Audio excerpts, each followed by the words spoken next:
Hey ladies, guess what? Well, you already know what.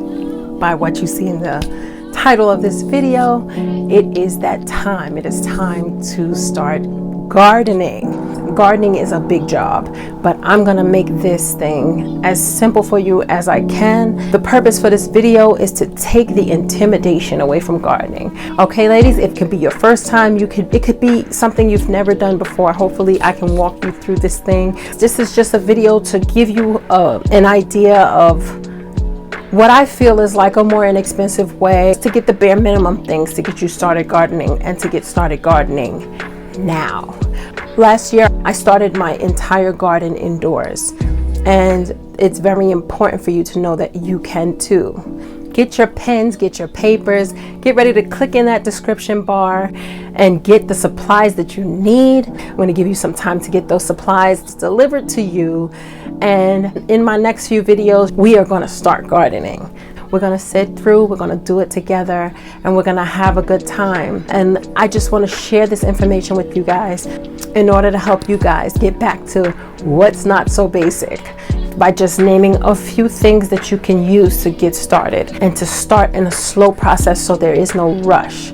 Okay, so enjoy, like, comment, and subscribe. I'm glad you're here with me. Let's get on to the video.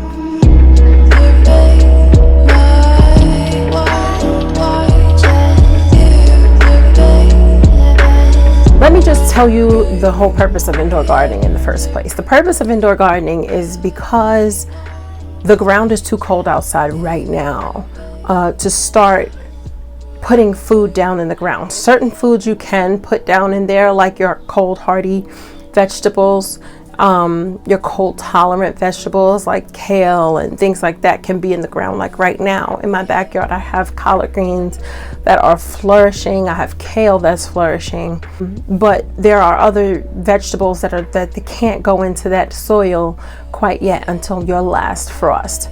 What your last frost is there is a determined date based on records of years past of how the weather's going to be and what the soil will be like around that time of year based on your gardening zone, which you have to find that out as well.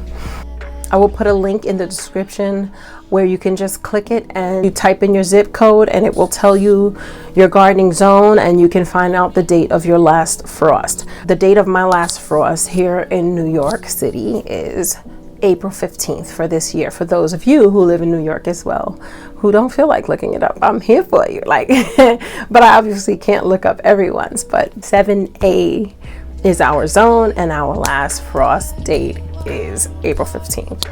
So plants can't go into the ground until around or after that date. It's a long distance from where we are right now. Hence, indoor gardening. Indoor gardening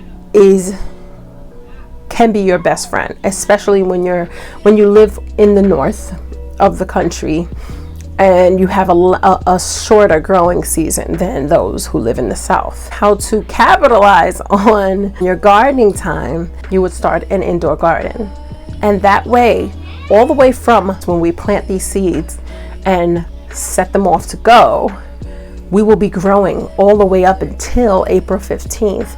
And April 15th come, we'll already have seedling plants to put in the ground. That way we skip that whole process of growing that seed to the point that it is now, and we can just transplant these plants into the ground. All right, so here we go. First thing is first. When you want to talk about indoor gardening, lights are the most important thing. Lighting, you're lighting. I can't say it more. Lighting is the most important thing when you're doing indoor gardening. Why? Because there's no sun. The sun is what the plants depend on to nourish them, help them go through the photosynthesis and to create healthy food for you. Okay, so lighting is, I have to say, the most important thing. Just to give you some quick information on lighting, there are two things that you need to consider when you're considering getting lighting: lumen and Kelvin. Lumen and Kelvin are the type of light that your lights will be giving off. When you speak of Kelvin, Kelvin is talking about the color temperature of the light, that daylight light that will be emanating from your lights. And when you're talking about lumen, lumen is more so how much light energy or photon energy is going to be shining down on those plants. Okay, so these are the lights that I will be using this year for my indoor gardening. And as you can see on here, it tells you how many lumens. This is 1600 lumens, and it is 5000 Kelvin. The link to these particular lights will be in the description bar, where you can just, like I said, click and go, no worries. You don't have to stick to those numbers. If you can't get a hold of those lights and you're in a store and you find them, a good range to stay between as far as lumen is concerned is 1500 lumens to 3000 lumens, and the Kelvin range would be anywhere from 5000 to 6500. Okay, so as long as you stay within those brackets and you keep your lighting about 2 inches away from the leaves of your plants, you will be good. If your lighting is a little stronger than that, you would just pull it away from the leaves. Lots of information. Okay, next up, what is the bulb gonna go in, right? This is what we can use to put those wonderful bulbs in to light up our plants. This is a clamp light. These have a clamp at the end here. It has an on-off switch. You just plug it in, screw your light bulb that we just talked about into this bad boy, and you can just hang it onto wherever and light your plants up. Put your plants right under it, and you're ready to go. Links in the description. There are many other options of lighting, but that to me seems to be the cheapest way if you don't have a way to just put your plants near a great lighting source like a window. Okay, I'll have to say the next up would be a heating mat. This is a ceiling mat, and this would be the next thing that is important for you to have. And to just show you, here is what a ceiling mat looks like. It's basically a mat that you would lay on your table underneath your seedling tray, and you would plug it in. It has a plug, and as soon as you plug it in, it's just on at the perfect temperature. Links in the description. 2 things down, couple more to go. Easy gardening. Next thing is a seedling tray. Each of these has 36 cells in it, and it comes with a long tray that you can fit both of these in, and you would basically plant each plant in each cell here, and you have 72 plants. That's a whole garden and a half. You have 72 plants here that you varieties, or you can do 5 of this one, or 2 of that one, or 7 of this one, and you can plant your whole garden in these cells here. Another option instead of that seedling tray would be just these seed cups. You would plant your seeds in these cups here, and they are very inexpensive. These are from Dollar Tree, and they don't come 1 in a pack. The large ones come 6 in a pack, and the smaller ones come 12 in a pack. So this is $1 for 6 of these, and these are $1 for 12 of these. Now, the benefit of having a bigger cup, planting in a bigger cup, and not necessarily planting in something this small, would be because of the time that we have to wait until the date of our last frost. We're going to need to transplant these before that date comes, maybe 2 or 3 times, depending on what size you upsize it to. So this plant is going to be too big for this little square. In just a few weeks, it'll be root bound, and you have to take it out and transplant it into a bigger cup. So I would start with the bigger cups. I don't particularly choose to start in the seedlings, but it just depends on how close to your last frost you are, and I'm just giving you options.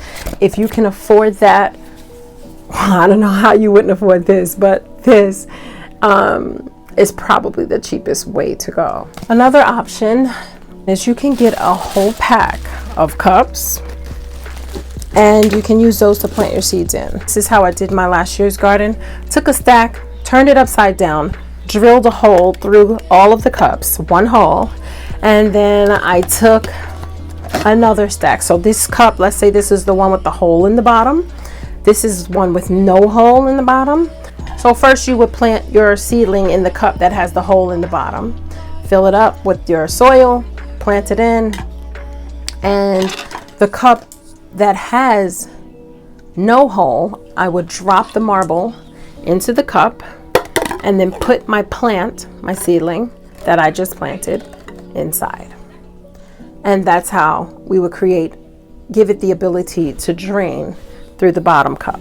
So that's another option. And it works just as well as any of the rest of this. Another Dollar Tree option, they have these little seed starting greenhouses. These are $1 each. And you can probably put about, I don't know, maybe 4 seedlings in this. I would put 4 of the same kind. And then you would cover it with this here and put it on top of your heat mat. So this is another option. The 72 cell tray comes with a top as well. So moving on, these are peat pellets. There are 36 of them in here, and they basically are like little compressed, it's compressed soil or cocoa coir inside of here, and you have to hydrate them to plant in them. But this is another option. You can plant 36 of these. These are the small ones. And we are kind of far away to be planting in these, but it is doable. Now, if you want to have another option, these will give you some more time. These are the bigger peat pellets. This looks like a hockey puck. So these are the small compared to the big. You can tell this one expands to be much bigger.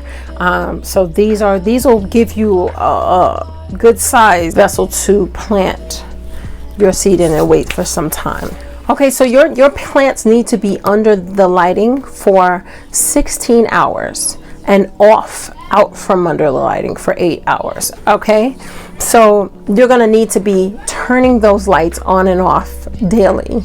So that can become a hard thing to remember if you're a busy person. I got you. So what you need to get or can get, if you have the finances to do so.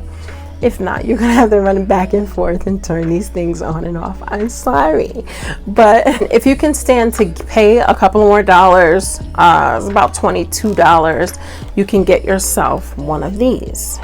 And this makes gardening a lot easier, indoor gardening, because this is an extension where you can plug all of your lights in and you can set a timer on how long. You just dial it, turn it on basically from the side here, and you can set a timer to turn your lights on and off when they're supposed to be turned on and off. So this is going to be something, it's not necessary, but it is a lifesaver. It does make things easier. Another thing you need in order to start your indoor gardening is a good seed starting mix. This is the kind I will be using. You do not have to get this kind, although the link will be in the description bar for this particular bag of soil. Do not get potting soil. Do not get topsoil. Do not get compost. You have to get a seed starting mix to start your seeds. So make sure that that's the one thing that you at least see on the packaging of your soil. Seed starting mix. Okay? And lastly, we need food. We need food. Of course you're gonna need seeds. So okay. Last year in my garden, I planted these things. Okra, gourmet mix salad. I planted some organic kale. This is just to name a few things that I planted. Sweet peppers. I planted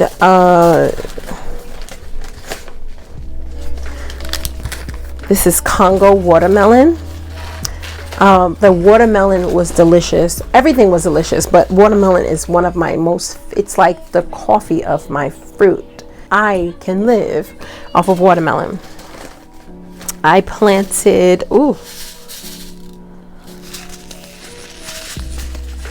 I planted cabbage. I planted spinach.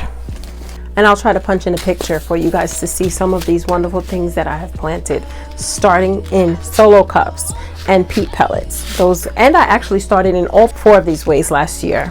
Okay, radish. For those of you living in New York that did not know that these things can grow here, or you just felt like, oh, you know, you get the feeling that collard greens are the only thing you can grow in New York. No. Peppers. I grew cantaloupe. Look at this picture of these cantaloupe. These cantaloupe were so good. I grew tomatoes, Hampton tomatoes. Those were so delicious. I grew sugar baby watermelons. I grew cherry tomatoes. I grew so many things in the garden. So do not be intimidated. In videos to come, I will be here demonstrating exactly what to do to start your indoor garden. And you're going to walk with me along the way. So go ahead, before people start shopping for all of these things, this also gives you a jump on that. So click those links in the description bar, have them already in transit on the way to your house, so that when that video comes out that I'm going to film of planting my garden, you will be ready with your things and we can get planting together. That's it for now, ladies. I hope you enjoyed this video. Click that like button if this added any value to you, and subscribe to the channel so you don't miss any of these wonderful things that we are going to be discussing on this channel. We will be discussing things like canning. We will be discussing planting. We will be discussing spinning, how to spin, just how to make things from scratch, transitioning into a traditional kitchen, all of those types of wonderful things. So just stay tuned, subscribe. You're not going to want to miss it. From my house to yours, may the Most High bless you, keep you, and cause his face to shine upon you and give you peace.